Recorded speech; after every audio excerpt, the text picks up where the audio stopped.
Bugün salonumuzun qonağı mənim çox dəyərli Asya xanımdır və onun saçlarına baxım edəcəyik və nəticəni sonda paylaşacağım. Öz fikirlərini də bölüşəcək bizimlə. Və budur, Asya xanımın saçlarına soda baxım etdik və saçın uclarında saç qıranlar var idi. Saç qıranları təmizlədik. Vaxtımız az olduğuna görə gələn səfər inşallah molekulyar, yəni nanoterapiya edəcəyik saçlarına və istəyirəm proses haqqında öz fikirlərini bildirsin.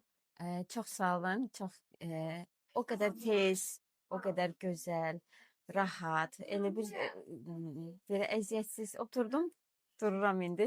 Çox rahat, yüngüldür. Razı qaldınız. Bəli, bəli, yüngüllük, parıltısına bax. Bu da sizə sprey, hansı ki Ay. saç tökülməsini dayandırır.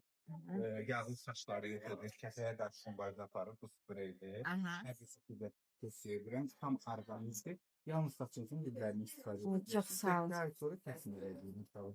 Ehtiyacım var idi belə bir spreyə. Mütləq istifadə edəcəm və sonda mən təəssüratlarımı bölüşəcəm. Çox sağ olun, əlləriniz yorulmasın. Yorulmasın.